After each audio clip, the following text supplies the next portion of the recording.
it's a bit more collaborative, which is big talk for me. I actually largely putter around on my own. That's exactly what it is. So, we said, he was like, we work so well together. We rarely work together. That's actually the reality. Is that the key? Is that the key? We work so well together. Yeah. There you go. How we work so well together is I rarely see him all day. I might put that on a shirt and send it to you guys. No, I basically will run the crew, and I'm in charge of basic vegetable production. He just gets everything prepped and does tractor work. And sometimes I think it's oh, we're falling into those roles. I never wanted to fall into those roles. But then I'm but actually I'm doing the part that I want to do. And he's doing the part that he wants to do. So why are we pretending that's not a real thing? And he makes lunch. So that helps my ego. I think it's because that he's hungry and he wants to eat. And he's like, well, since I'm here, he will just wait. I'm not I will. I'll just be like, that See? seems like a lot. I have a lot to do here. And then he's like, no, we're definitely eating right now.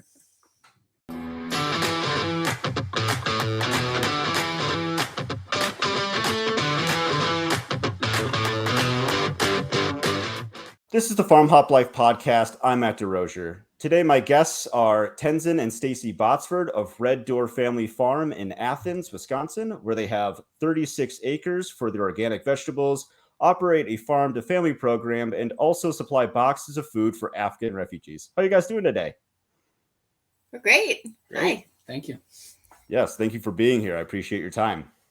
So, do you guys want to tell me, how did you guys get started in farming? Everybody's story is a little bit different, and usually some people started on the farm, their grandparents had a farm, their parents left the farm, and somehow they made their way back to it. So how did you guys get started? Yeah, you want to go ahead? Well, we're first generation back on the farm. Both of us had grandparents who grew up on farms. And so we started it all from scratch here, essentially. But I don't know. I think we kind of came to it for maybe our reasons are maybe prioritized differently, but for a variety of reasons, including wanting to be tangibly productive on a day-to-day sense, as well as wanting to tie into a community in a meaningful way and do something that we felt good about and something that we felt good about raising a family doing. We actually came to farming separately. We went to high school together and then did a lot of other things separately. And then we both came around to farming separately, which I always think is really interesting. I think so, yeah. When we ended up over a phone call deciding that maybe we should have a farm and date again. Again, okay. That's kind of a cool story. I like that. We didn't rush in. So then how long have you been farming? Well, we have been on this property for 7 years. Before that, we worked in Oregon at a kind of a diversified animal farm for 2 years there. And then before that, I was 2 years on a organic vegetable farm. So. Oh, okay. And then you just decided to go do your own thing after that? Yep. So we got some experience in Oregon. And then at first we thought maybe we were going to stick around out there, but land prices were really high and we just didn't feel like we could really afford to make a living at it there. So we grew up in Wisconsin. So then we're relocating back home.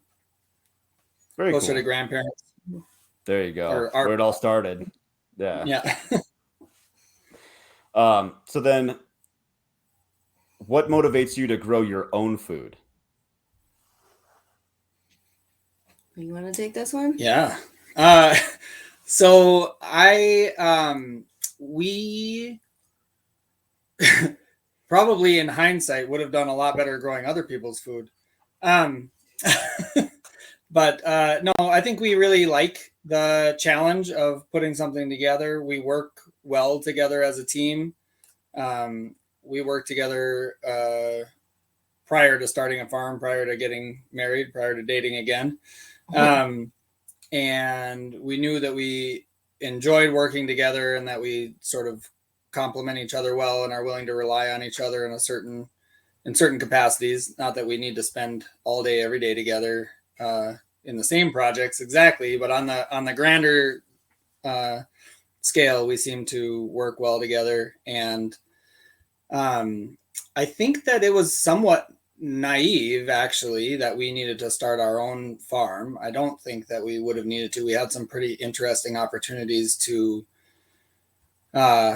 maybe sort of buy in as like on a partner level on a farm, or manage farms, or do different things that I think now I see more opportunity there, whereas I didn't at the time. I was sort of, or maybe we were more hung up on the sort of, but the whole idea is you have this land, and then that land is that's your retirement, as you have created now a farm, right. And that's your nest egg for retirement. Now, I think having done more of the business management and the production end of things and all of that, I see that you could actually build kind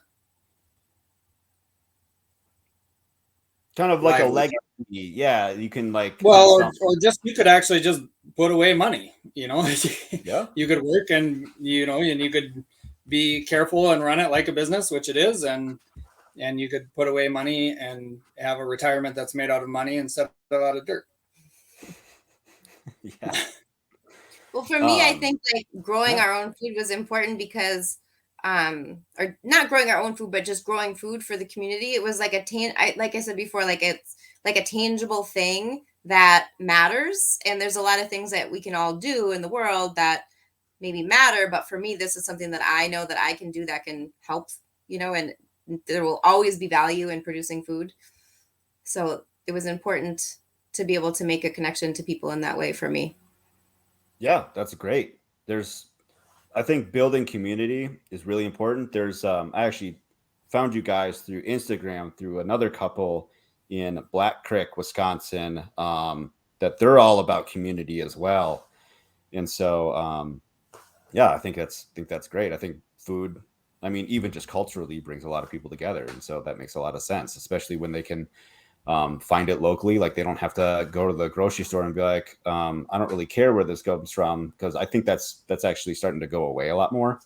People are like, wait, this came from like 1,000 miles away, when I know I pass like, I don't know, at least two farms on my way to the grocery store that probably have what I'm buying. Like, this is insane. We've been saying for a long time, one of the reasons we do this, because like the food system, the way it is, it can't sustain, it will collapse. And like, now that it's happening, it's like, like you don't want to see it happen, but at the same time, it's a little like, it was obvious that it was going to happen, that it can't keep going the way it is. Right.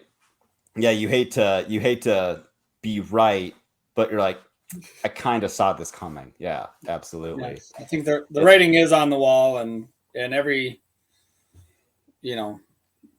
big major recall that gets everyone's attention and gets some national news, and every supply chain disruption and all those things re-emphasize that. And now they're not outliers.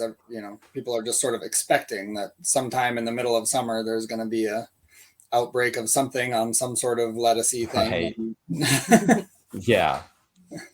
Yep. Washed with dirty water. And yeah.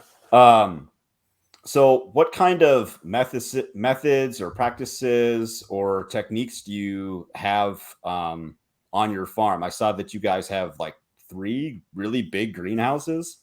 We have 4. What else do you have?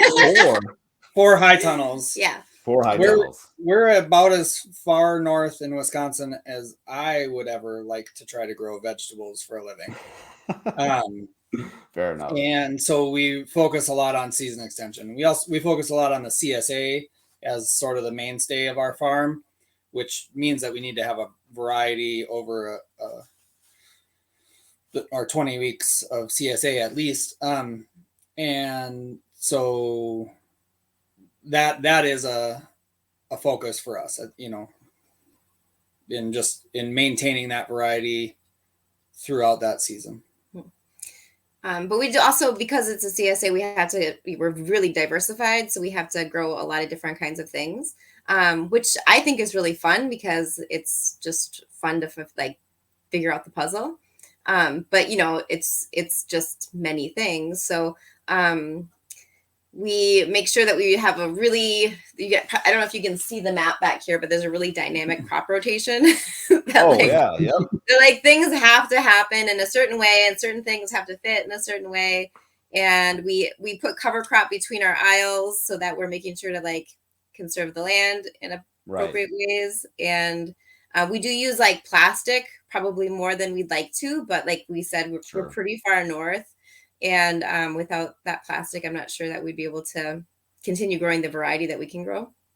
We grow on plastic at least as much for the soil warming properties of having black plastic mulch as we do for the weed control.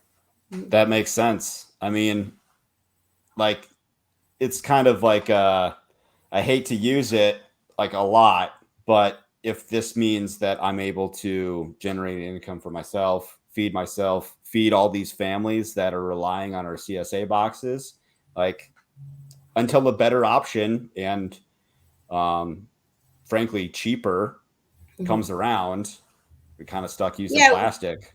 We continue to like look for better options. There's like some really interesting things happening in the hemp industry, hopefully making some sort of biodegradable plastics. Nothing has been organic certified yet.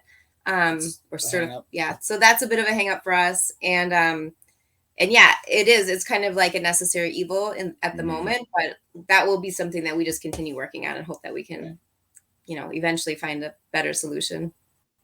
So, can you explain a little bit? You mentioned crop rotation as like a technique. Do you want to explain a little bit about that? Like what crops you're using and how you decide and when you decide to rotate them around? We basically only get one crop per any given square foot on the farm throughout the year. Aside from in the hoop houses, and with very few other exceptions, will we double crop.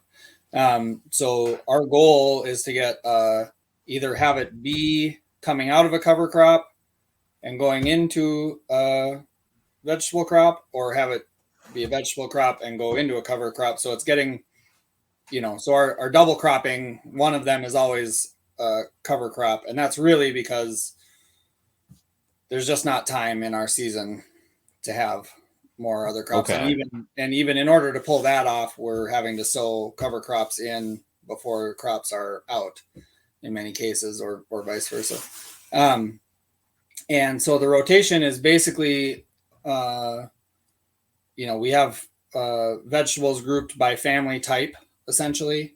And then, smaller ones. So like solanaceous, we don't grow as many beds worth of warm season solanaceous crops outside, and alliums kind of fit into one block. So they're separate families, but they move through the farm as a unit. Okay. That makes a lot of sense. And that way we're not putting, we're not coming back through something that might still be harboring a disease from a previous crop of that family. And so it just basically traces around the farm. We've got 6 blocks and they move. We do refine that and move things around once in a while, but we're kind of starting to settle into a groove. And the basis for the rotation is sort of more or less based on weed pressure. So we sort of start with the coming, and then there's 5 blocks, and then one of them is a entirely fallow, full season cover cropping situation. Oh, okay. That's where the chickens live. And then that's where the chickens live, and that cover crop. Nice. Primarily. We do use them to clean up stuff that's harvested already once in a while too. That's a good technique. I like that. Yeah, and so that refertilizes the ground a lot and gives the ground a chance to rest for a full season without being worked up. And so essentially coming out of that, then that should be our most weed-free period. So we put our more sensitive crops, carrots, direct sown stuff that is not real vigorous.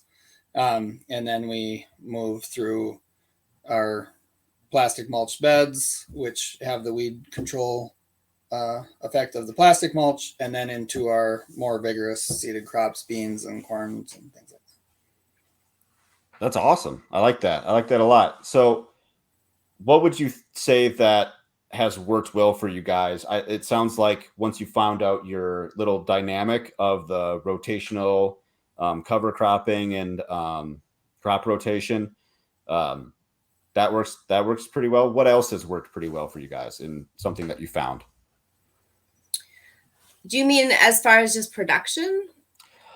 It could be production, could be a method that you've tried, or like, hey, orientating the chicken coop or whatever, 45 degrees this way works better for egg laying production, or I don't know, like phases of the moon has worked for us. Right. Okay. Well, I think as far as like the stuff that's in plastic, for anyone who doesn't know what that looks like, is it's a raised bed and the plastic goes over the top, and then it's maybe raised about 4 inches, and then there's some dirt on the side. So holding the plastic down. And then there's so the top of the bed is maybe 3 foot wide. The whole bed maybe takes 4 feet. And then there's about 3 feet between each bed. So pretty like big distance. Yeah. Over time, we've sort of changed this method because at first we would make the beds and then there'd be incredible weed pressure in the aisles. So even though you had this nice clean bed, you have this weed pressure, which is just dropping weed seeds. And it's also creating sort of barriers for the wind. So then we had more disease. So we knew we had to figure something out for that. So then we started planting cover crops just with like a drop seeder down the aisles. And we thought, this is great. This is the thing now. And then we'd go through and we'd mow them, and that worked pretty slick. But then there's like this edge of the bed. Sorry, my camera's opposite. The edge of the bed that was like really challenging. So we'd go through and we would hand like with just like stirrup hose, go through and hit all the edges of the beds. And that would take weeks at a time. So finally, because of Instagram, I saw this really cool video. There we have these tractor mounted like coulters, kind of not coulters, like what are they called? Like spider hose. Like spider hose. They're like you know what spider hose? They're like kind of just like fingers.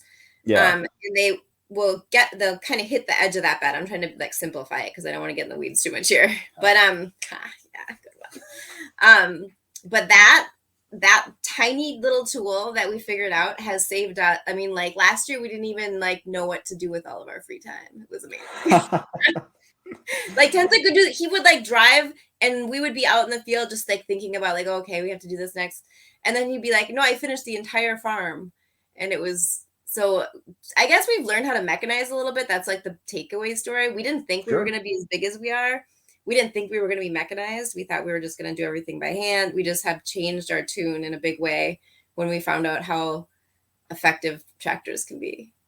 Like getting right. It's amazing. All these attachments that they'll sell you to make money. The employees are like clapping as he goes by, like, good job, man. It's just like a parade, but the tractor's rustier. That's all right.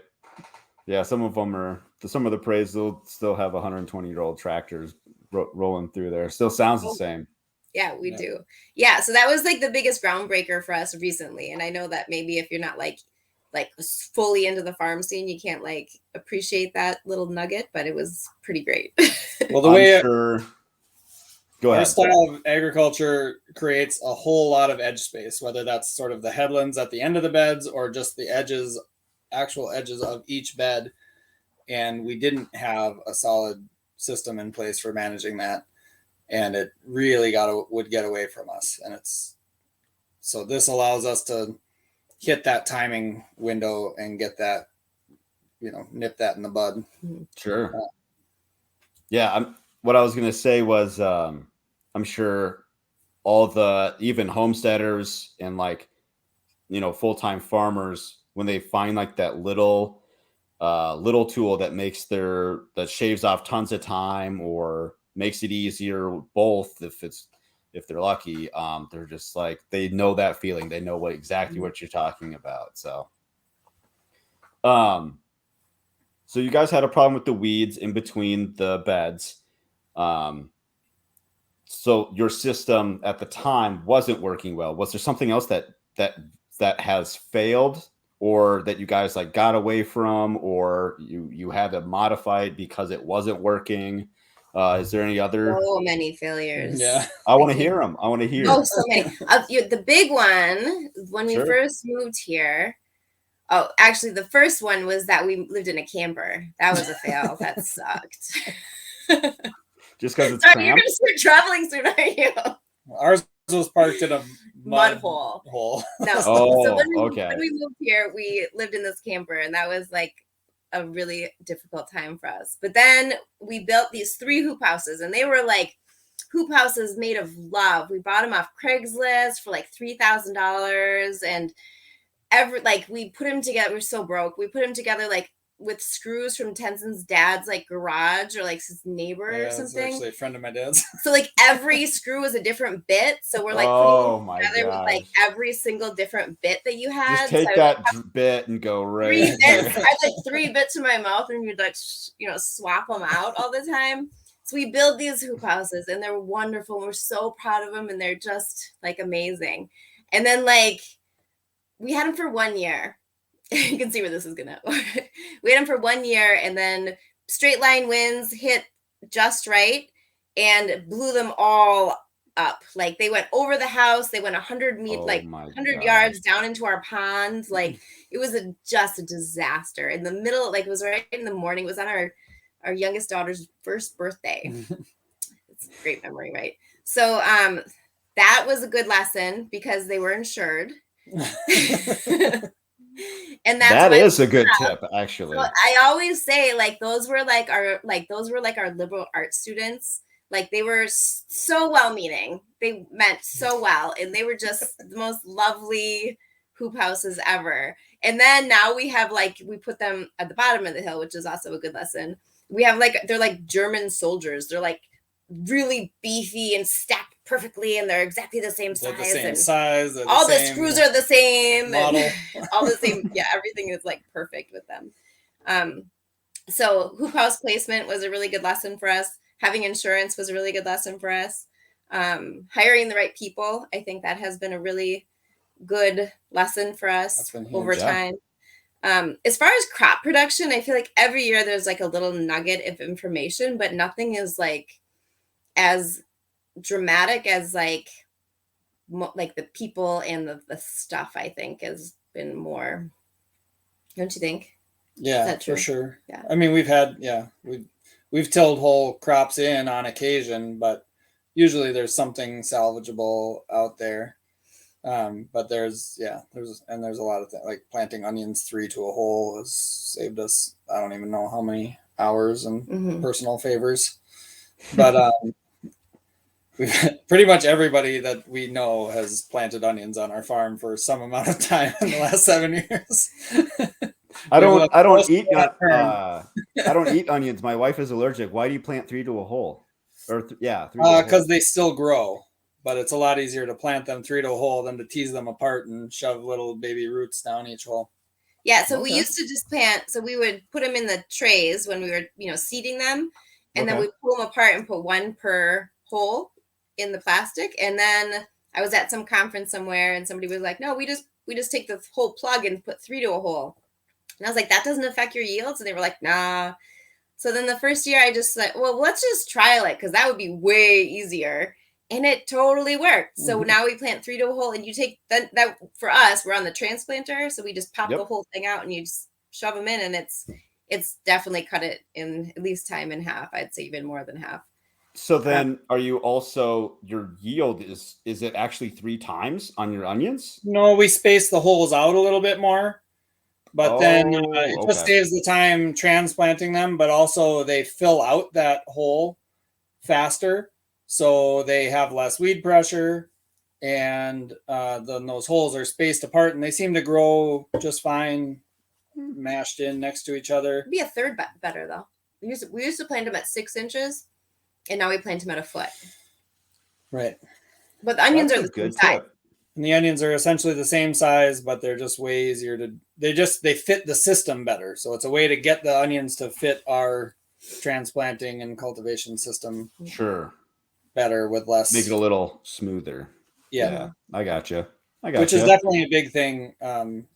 Figuring out spacings on things and getting them to work out to the best of your ability. Other things we used to do farm to table dinners.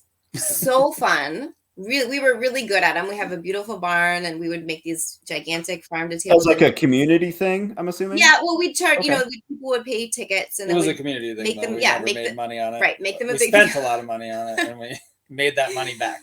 Yeah, so it was awesome. People still are asking us to do these farm to table dinners. There is definitely a place in the world for these farm to table dinners, but at one point we just were like, we don't like this. We don't. Well, that helped. That helped us, but we didn't want to do it anymore. COVID just made it so we had an excuse. But we were farming, and we were farmers, and all of a sudden, 1 week out of the year, we decided that we're going to be totally different people. Yeah, all of a sudden, we're going to be a restaurant. Yeah, and we had to change our entire farm into a restaurant and make it like restaurant worthy, and the barn had to get, and it was amazing and it was beautiful. But what actually happened was we got different employees, and they were like, we didn't sign up for this. And I was like, you're totally right. You did not sign up for this. And then we dropped these meals, even though they're really well received and people really want them. But that was just it was just because we wanted to have a life that we enjoyed, and that was not enjoyable anymore. Sure. So I would say it wasn't necessarily a fail, but it wasn't like something that I would do. Well, and it sort of put us on the map with some different people in our community that I think was helpful. I felt like it after hosting the farm dinners, it got easier to fill the CSA. Our farmers market sales went up. It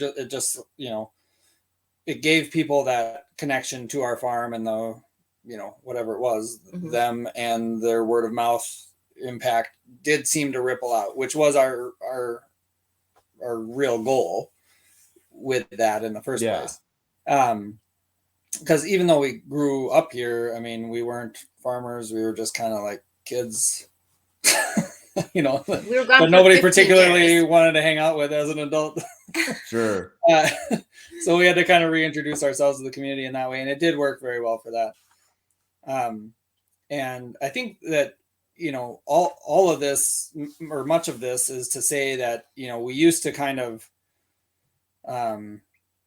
do things thinking, can we pull this off and will it be of value? But we had a tendency to not see the value in not pushing too far outside of our normal parameters, or sort of the value of the efficiency of keeping up on things. And so I think in the last couple of years, we've had really solid employees and had a really good team, and we've put a lot of energy into trying to maintain that. But we also have reduced the number of external things. I think it's really easy, you have a farm, it's not that hard to raise a few pigs. And if you're going to raise a few pigs, you might as well raise a dozen pigs, and just things like that. So many things, right? But they all kind of add up, and they all gobble in a half an hour or an hour of your day. And so anything that really sort of detracts or takes a different energy. So even like the animals, which I love raising pigs. They're near and dear to my heart. I feel like I understand the world like a pig does. We relate to each other. But it's like, okay, this is the manure on my boots now is a safety hazard once I walk out of the pig pen. And so now I've got to kind of manage that and compartmentalize my day. And so it's just a totally different schedule and a totally different energy and a totally different thing. And whereas there can be some very good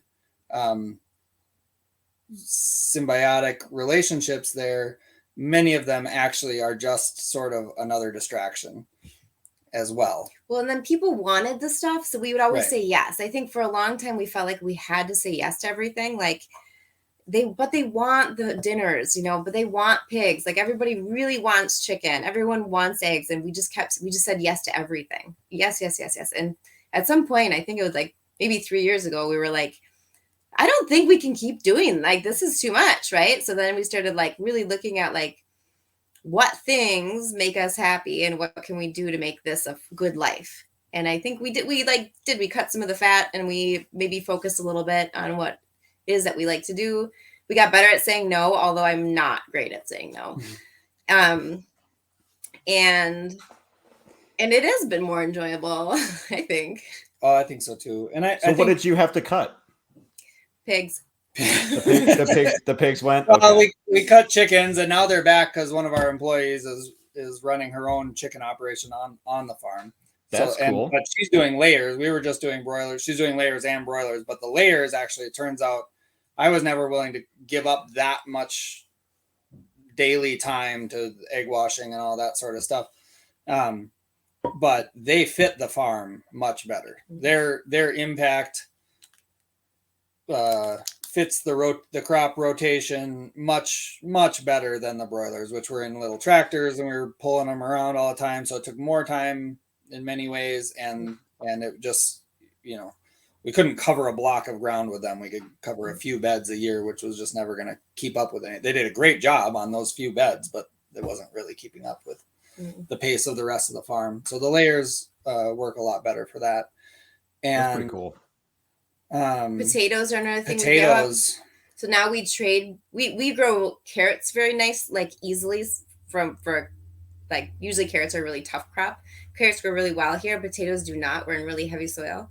And our neighbors to the south of us, just like on the other side of this river, it's really sandy down there. They grow really great potatoes. And finally I was like, can we just trade?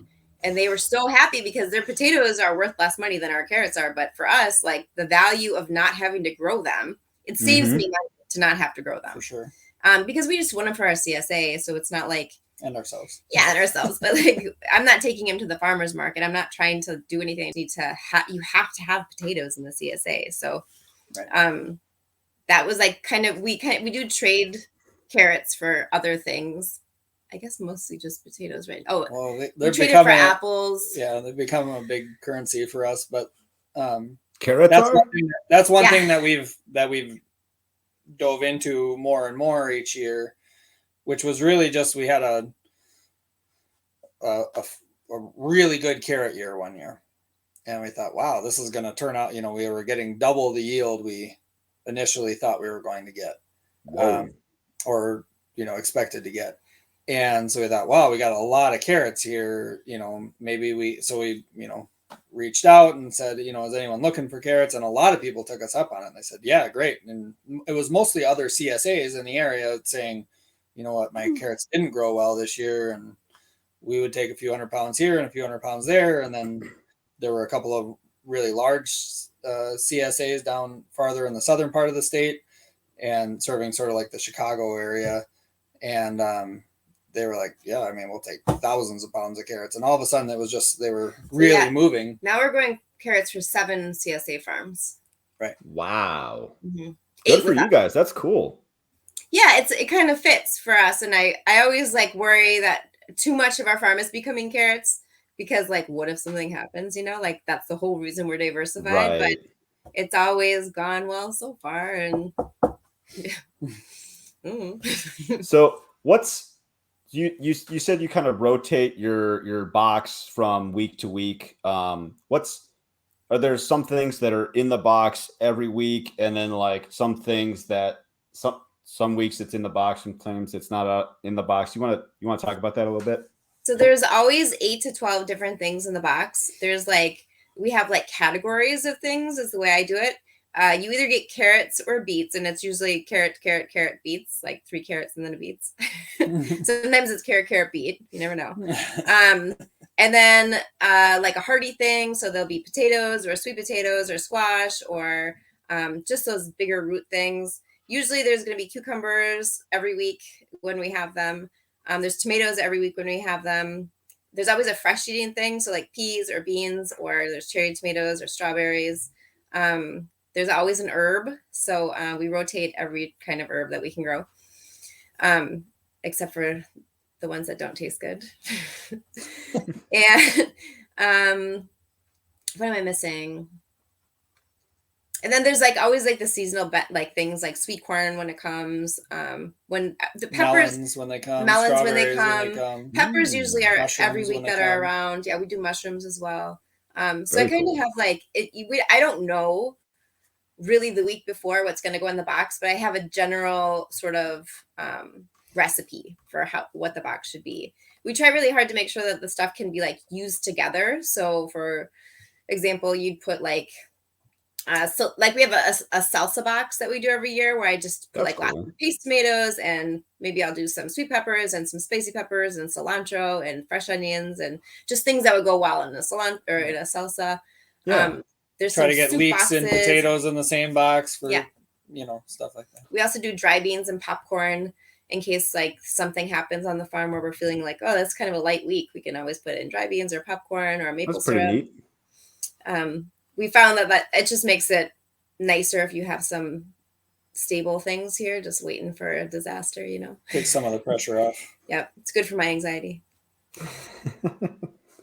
Do you bring in anything else from other farms? Do you include the laying like a dozen eggs or half a dozen eggs or any protein in those boxes, or just like straight vegetables and some fruit sometimes? The box itself is just vegetables. We have a small share and a large share. And then there's another egg add-on that you can get either every week or every other week, and that's run completely by our employee. Okay. I market it through Red Door, but it's happening here on our farm. Yeah, it gets delivered through our farm. It goes to the same drop sites and everything. Sure. Then we buy in coffee for people who want to do a coffee add-on. And then that's cool. I like that. Yeah, it's pretty popular. And then we have a shrub add-on, which is, I'm not sure if you're familiar with shrub. It's kind of like a sipping vinegar. Siren Shrub is a friend of ours, and they're just south of us here. And so you can do like a shrub every month if you wanted to sign up for that. So those are just add-ons that you can do. This winter, Very we're cool. also adding on like canning add-on. So like we have a winter share that goes 7 weeks long, and then we're going to add on this like canning share where you can get tomato sauce or salsas or pickles or all the other good things. That's being done by someone else too, and she often comes and we'll pick for half, or we'll glean from the end of the bed. So it's our stuff that's being canned. Yeah, much of it's from our farm, and it's a local. That's cool that it's coming back in just a different form. I like that. That's very cool. We started really doing that last year. She said, we sort of trade and barter back and forth to some extent, but we had gotten out of whack, and she said, well, I owe you guys a bunch of money, and we're like, well, I would way rather have canned goods. Right. So we didn't, and I just didn't get a lot. Usually I do like can a lot of tomato sauce and just food for the winter, and I just totally blew it. And I was just was like, we'll just trade you. So we got like a case of tomato sauce and a case of salsa and a case of pickles, and that's all. I'm going to do that every year from now on. It was like such never a good eaten idea. better. I know. It's so good. That's great. How many boxes do you put out a week then? So that's a little complicated because our CSA is about 130 shares. Then I kind of talked a little bit about this other share that we do. It's for food banks. So that's a different box. It's mostly just like it is like a CSA, but it's more like recognizable, really popular staple food, like carrots and potatoes and green beans and tomatoes and things that everyone knows what to do with. And that one, it goes to different people all the time, so we don't have to worry about getting tons of variety all the time. And that's 50 more. So there's those 50, and then there's the 10 more that go to the Afghani families who also have a list of, I won't say requirements, but like wants and desires. What does that look like? I'm curious about that. What is that like? The wants and desires, like wish list. What is? So yeah, and then what can you fulfill? Yeah, we're putting it out now. So this is not something that they get to like choose what they're going to get. They're just letting us know what kind of food they're familiar with and what they would like. So yeah, we just sent that survey out. We haven't gotten it back yet. So. Yeah. Oh, okay. Well, we have like talked to them though, and like for example, like fresh herbs are a really big one. They really want a lot of fresh herbs, which is good because I wouldn't have known. Most people, when we do a lot of surveys, and when we get our surveys back from the CSA, there's a little wishy-washy about the fresh herbs. I think a lot of people don't know how to use because they're expensive and they're not very good in the grocery store. So unless you have access to fresh herbs, you kind of have to learn how to use them.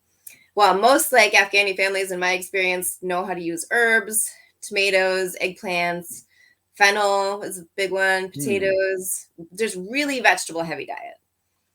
And that is a funny thing because they said, like, if you're Afghani and you don't have money, you eat vegetables. That's what like people who don't have money eat. And here they took their, it's the SNAP card to the store to get their vegetables, and they use the entire month in 1 week because it's out of season. It's October, it's like out of season vegetables. You can't buy 25 pounds of tomatoes right now. So that was where we kind of thought, like, this is a need that we need to be able to fulfill. Like, we have vegetables, not now, but we will soon. So then we have those additional shares. They just look a little different. So it just like kind of plays a little different into that number. What would you say the biggest challenge in farming has been, like that you faced? Has it been like marketing, getting up and going, trying to fill your CSA boxes, anything like that? What do you think? Being able to afford a tractor. Yeah. You know what? I think that there's been like a lot of things, there's a lot of steps, but I think we've always been really happy with our choices. I think it's been learning while doing. So you can't stop. The show doesn't stop. You have to keep producing. There's still, everything's going to market and it's nonstop. So you have to be making emergency decisions, especially early on. It's getting a little bit less so, but you have to be able to make that emergency decision and table how I'm going to improve that for next season in many cases, or next, my next go around. So I think that is the hardest part, at least, as first generation farmers. It feels like, we've gotten way better at disasters. Disaster management specialist. So just last year we had it was not a high tunnel, just a little one, like one of those caterpillar tunnels. And I watched it blow away and I was just like, oh, shoot. And I just remember thinking like, boy, just like 2 years ago, I would have cried so many tears. Instead, I was just like, that's another thing we're going to have to fix. It's just like, I am numb to it now. Sure. The big thing for us, though, was learning to be employers and learning to be sort of managers and learning to run the farm as a business. Sure.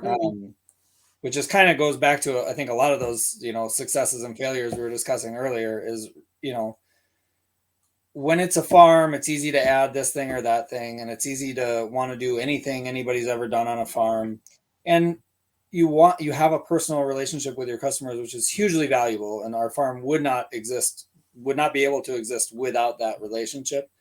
But it also means that you want to say yes to people. And everybody's got an idea for you.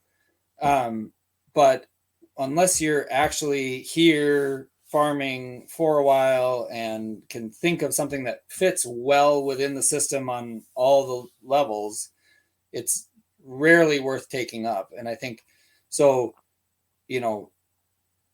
we got into farming because we like digging in the dirt. We like eating. We like those sort of tangible aspects of farming. I don't particularly like working on tractors.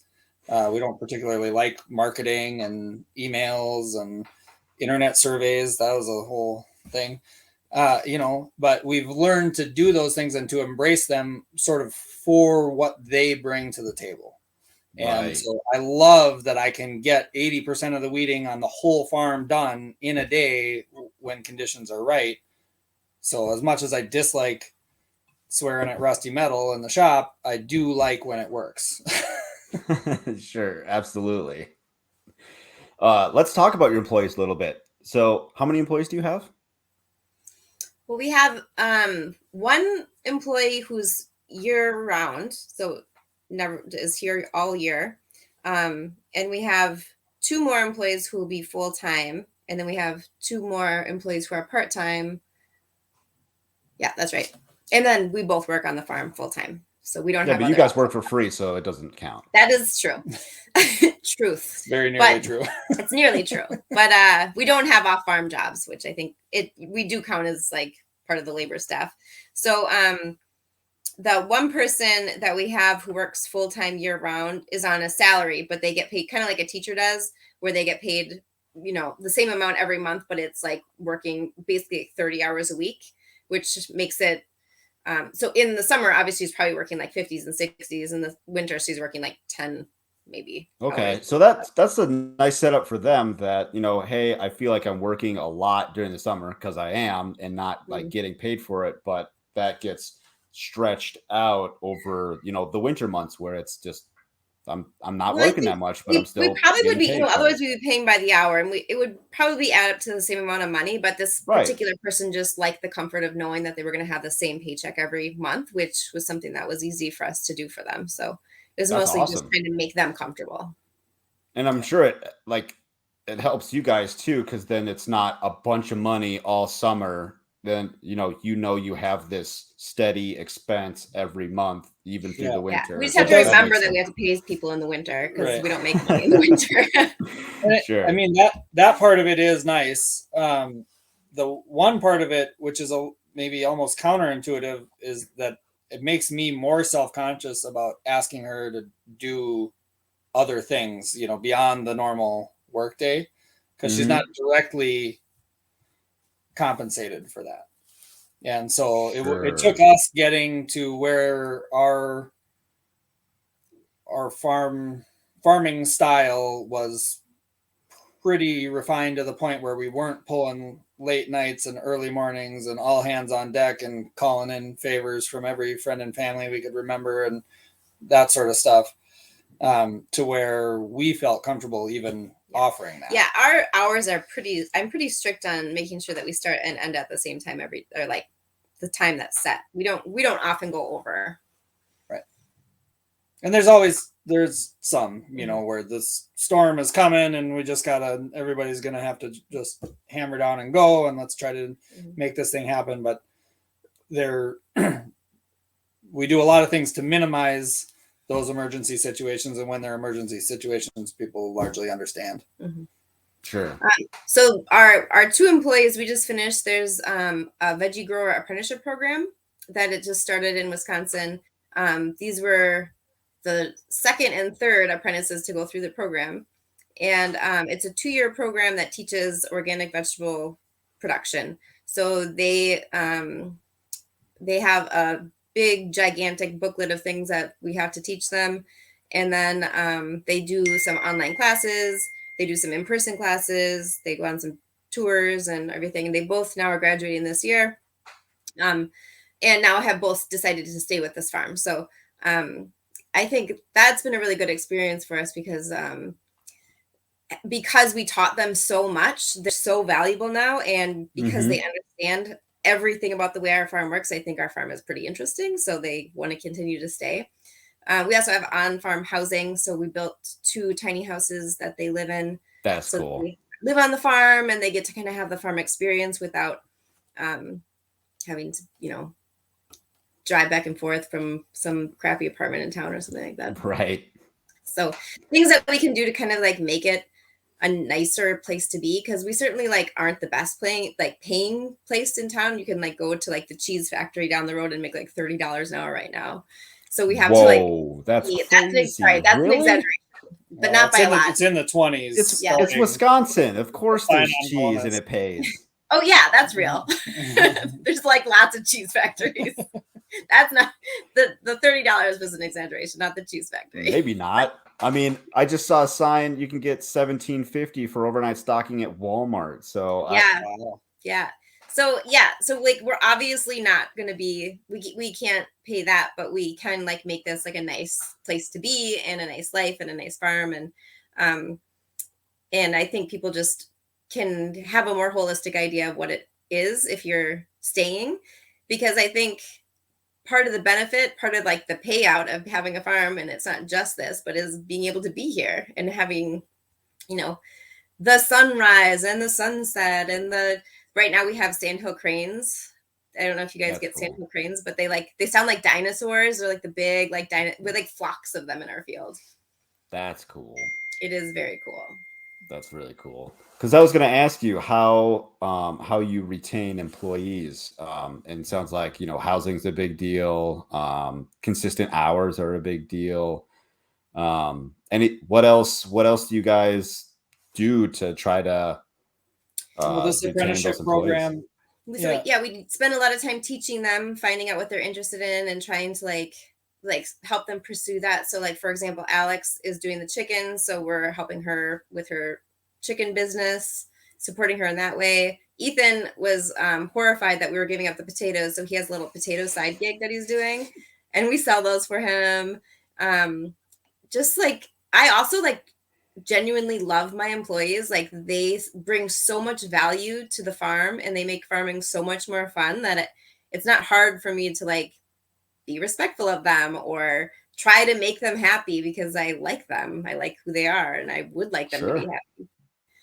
That's really cool. They get they get a stipend for gear because it's cold here. So I try to make sure that they're able to afford the things they need to make it a comfortable workplace.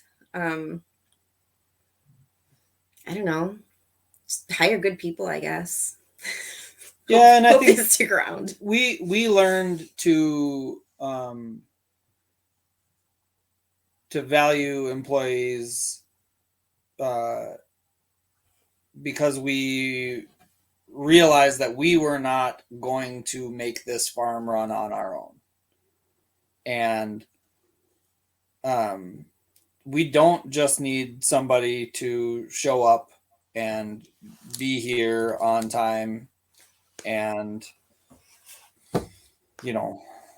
toil a certain amount. We need somebody who's invested in what we're doing here and is interested in farming. It doesn't have to be exactly for our reasons, but they have to have some reason why this is important to them, and that they are motivated to see this thing succeed. And then we had to change our work style and the way we sort of organize a lot of things too, to make it so that is reflected in the way the day, we all show up and help make this thing happen. And it's not like, okay, you're going to go do this for 10 hours and try to make sure you've got at least this much done by 5. It's, here's what needs to happen so that we're in good shape going into next week, and let's all work together and get this done. And so I think it's a bit more collaborative, which is big talk for me. I actually largely putter around on my own. That's exactly what it is. So, we said, he was like, we work so well together. We rarely work together. That's actually the reality. Is that the key? Is that the key? We work so well together. Yeah. There you go. How we work so well together is I rarely see him all day. I might put that on a shirt and send it to you guys.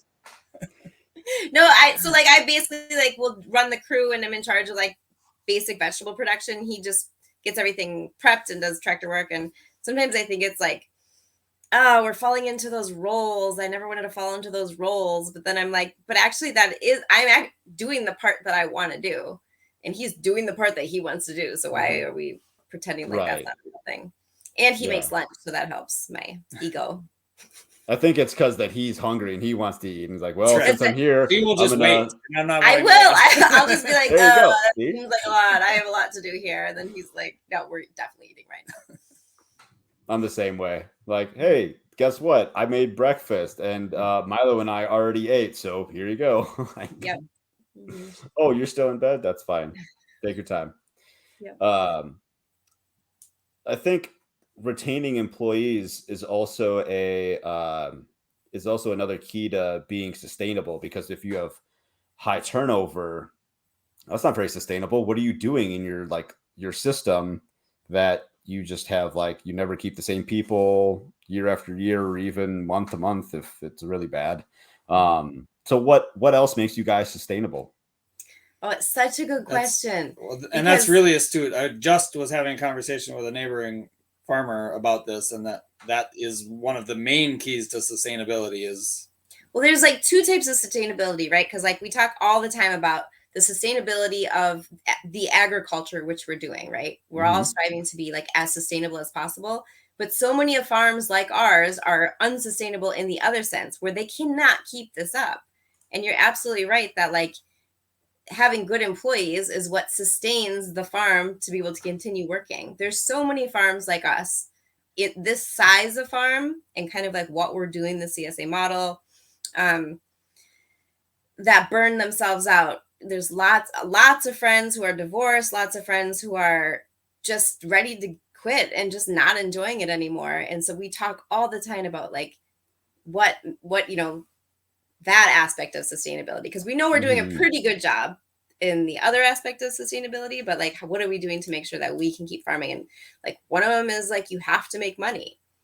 So like I think for us, money was a bad word for a little while. We were like, but we're trying to do a good thing, it shouldn't be all about the money, but there has to be, because we like to pay our employees well, because like we like to be able to feel like we can make it without having another job, because we do a better job if we're here on the farm. We can't do a good job if we don't feel like our kids are being taken care of. So like having a babysitter come has been our like that for a while. They were our best paid employee with babysitter, because like without the kids being happy and well cared for, we absolutely could not continue on. Do you want to add to this? I'm rambling now. No, I think that's exactly right. And I think, it's easy to overlook that. And I specifically came to farming from a ecological mindset, and that was my main impetus for this. And I tend to bog down in that. But not to take anything away from that, it's super important. Right. And I think that's among the biggest things that we as a society can do. It's reprioritizing how we facilitate or subsidy program and all that sort of stuff to allow farmers to do a better job of that. But at the end of the day, I can tell that the farm is healthier, the soil is healthier, the plants want to grow, the whole farm ecosystem is healthier, and that's what I need to use as my metric, rather than being on the cutting edge of every regenerative ag option, because we need to pay people, and we need to have a lifestyle that is sustainable for us, but also like a farm lifestyle that is respectful. And our season is manic by its short nature, but the day can't feel manic all the time. So there has to be start points and end points, and sometimes you just have to triage certain things and let them go and try to do a better job next year or not, or whatever. One thing that we did that was like just a concrete example was, so my kids were little. I mean, they're still pretty little. They're 6 and 9 now, but when they were really little, I would wake up in the morning to be at work by 6 so we could get all the really, heat sensitive stuff out of the ground.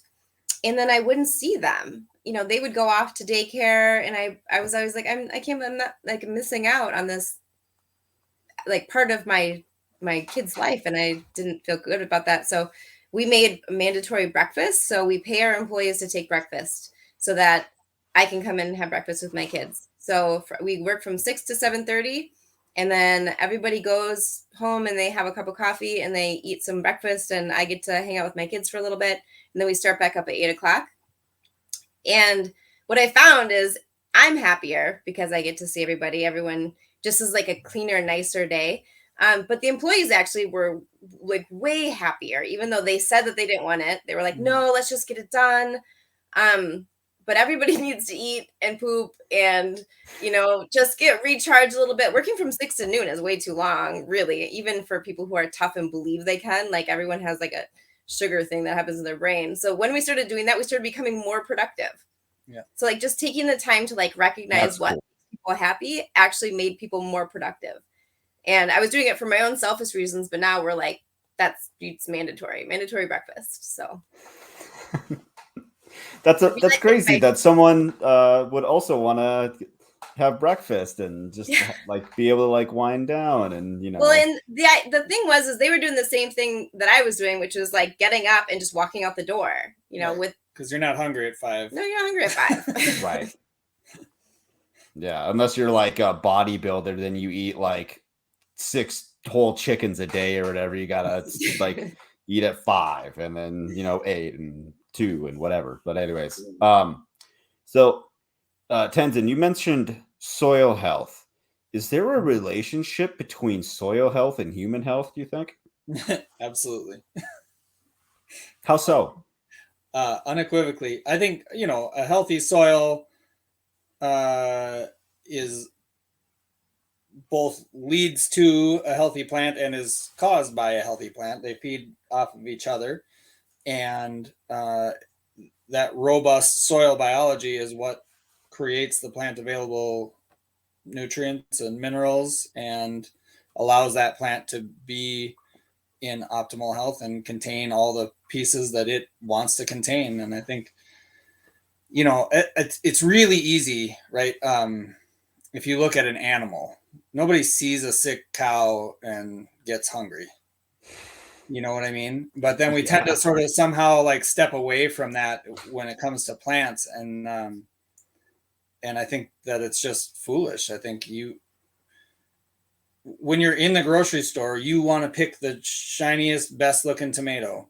When you're walking in the woods, if you're a forager, you're going to like want to eat. They look like you want to eat them and they taste better and they're certainly better for you. Yeah. You eat with your eyes first. Yeah. Yeah. Right.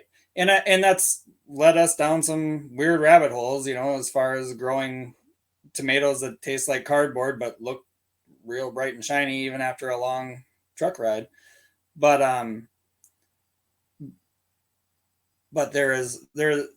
so I'll say it this way. There's a direct correlation between soil health and plant health, and there's a direct correlation between plant health and human health. And the time that it takes between the time that you harvest the plant and eat the plant, which I think is something that people don't talk about enough either. Like, it could be a very healthy plant, but the second it gets cut, it starts losing nutrition from that point until it hits your plate. And so, like, buy local. Yeah. I mean, there's a whole market. I think it's like one of the like ads in Instagram or it was like Misfit Market where it's just like ugly food or whatever that would otherwise like be discarded, or and maybe that is like nutrient dense food, but like it just for whatever reason it doesn't make it to the supermarket because it's ugly, or who knows what it is that they do with those. But I just want good looking food. I don't actually care if it's if it has any nutrients. Like it looks good, so it must be good, right? Like, well, did you actually know that those strawberries that got to that grocery store were wrapped in nitrogen, and that's why the top is still white? Like things like that. Like people are like, oh, whoa, that's crazy. I didn't know that. So last question here, and then we start wrapping up. Is food equality important? Absolutely. And what do you mean by that? I think that food equality is hugely important. And I guess what I mean by food equality is that people have access to healthy, fresh, high quality food. And to me, it feels like something that should be very basic, sort of a basic structure of our culture. But we've gotten away from that as we, do all the weird things to make food look good in the supermarket. We create this really bizarre shift where there's tons of waste and tons of very pretty food with no nutrient value, and then all these places where it's not even worth bringing the produce trucks in, and you create these food deserts and things. So there's a lot of weird spin-offs that have happened all along that way. And that was one of the things that was really near and dear to us starting, was wanting to make sure that whatever happens, whether it's supply chain disruption or whatever, in the economy and wherever, that our community would have access to food. And we can't obviously supply everyone, but we try to do what we can to make that access equitable. And that is a really tricky thing, because we also very much do not want to undercut our neighbors and make it difficult for other people to enter into this marketplace. So like I said, we can't serve everybody in our community. We're serving 130 families plus these other ones. So somewhere between 200 and 300 families a week during the growing season. And that's great. And it feels really good. But I obviously realize that that's quick math, 1% of our. Well, there needs to be more. So what it needs to come down to is like, I feel like we're setting the blueprint for making it so it's possible for more farms like us to exist. So we're trying to figure out how to do it, for one thing. How can you grow vegetables in this area?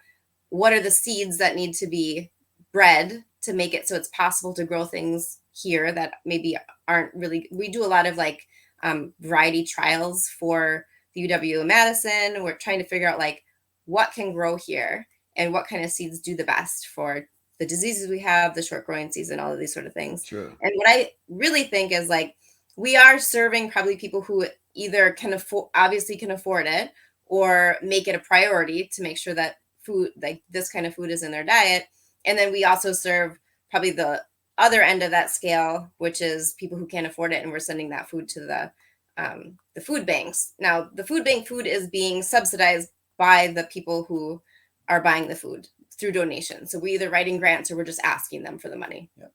And then that money, that food is also being bought for the underserved community. Now we're missing a huge portion of like middle. The entire middle is missing there. And we realize that that's a shortcoming, but also I don't think that it's possible for us we can't serve everybody. So all we can do is sort of like show that this is a possible way of farming and you can make a living at it. And I think it's also important that we do make a living at it. So we shouldn't lower our prices. And yeah, like I said, just do like the research that it takes so that when those food chains get disrupted and when the right people come along, that those gaps can be filled. But we also do a lot to minimize that middle ground. So we work with our farmers market. They will double food stamp dollars, essentially. So when you cash in your EBT card, you get double available to spend at the market. We work with an organization out of Madison called Fair Share, which has a share program. And so they are getting donations and grants and things like that. And they will basically contribute to offset the price of CSA shares for any of their member CSA farms. And that goes down to, I think people can get a full share for like $25, and they've got a metric, and you just say how many people are in your family and what your annual income is. I still think that's hitting kind of like the, Yeah, but I think we do a lot to make it not so bougie and handouty, and there's education going all along there to try to erode these sort of societal stigmas around farmers market, local food, organic vegetables. And it's a weird, kind of like Stacey was saying with, in Afghanistan, if you don't have as much money, what is readily available is local vegetables. And what might cost more might be meats and cheeses and those sorts of things. And whereas here, that's all a little bit topsy-turvy in some ways. You can get really, not great quality food, but very calorie dense food. for less money. And I also really believe like those boxed food, like especially when they are giving those out at the food pantries and things, like anybody who's trying to like work their way out of poverty, anyone who's trying to like go to school, if you don't have proper nutrition straight out of the gates, like you're already so far behind. Yeah. Like we should, Yeah. I honestly think like there's no point in having extra school programs. There's no point in any of those things until there's proper nutrition, because it's just, you can't do it. It's impossible. It's like, Yeah.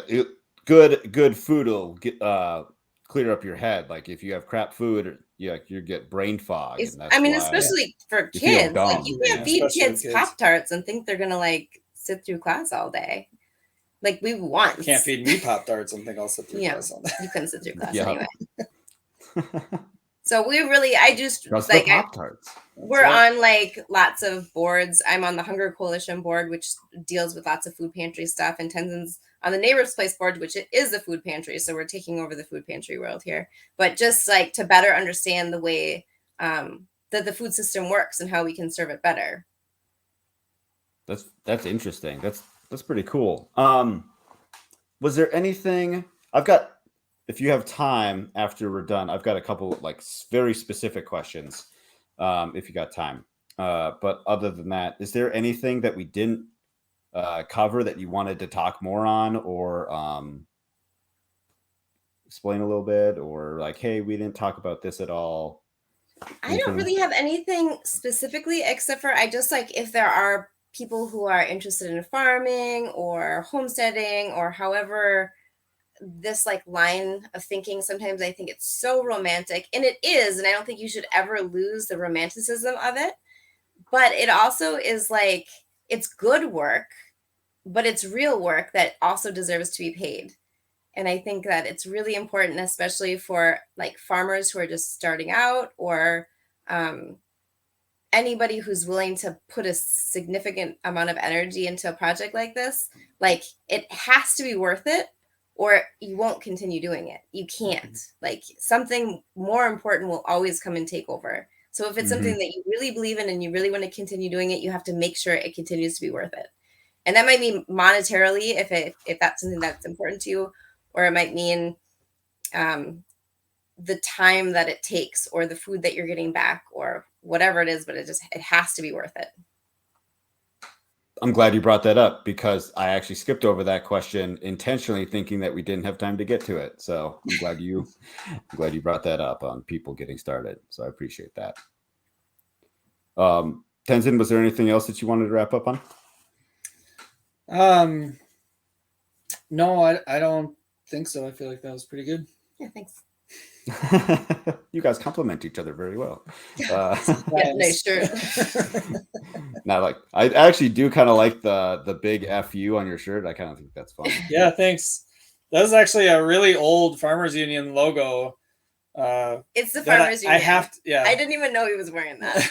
That I have to assume was, maybe less on purpose, less in your face than it comes across now at the time. But we unearthed it. I like it. We said, "Oh, this is cool. We should bring this logo back," and so we printed up some shirts. Perfect. Love it. Do you guys? Wow. Do you guys want to let people know where they can find you, follow you, know more about what you're doing? Well, I think that you could easily find us at Red Door Family Farm on Instagram or Facebook, or our website is reddoorfamilyfarm.com. I will have links to both of those in the show notes. We sell pretty locally, but in case you want to poke around and just, see who we are and what we're all about, you're welcome to check it out. Yeah, you guys got a blog. That's pretty cool. So people can learn more about what you're doing that way. The blog has been a little neglected lately. If you want to know what they were doing, that's okay. I think our kids were like a whole different grade when the blog was being written. Maybe it'll come back now that I said something. It might. You reminded me. Yeah. So I appreciate your time. Thank you for being here. Yeah. Thanks for having us. Thanks for having us on. You're welcome.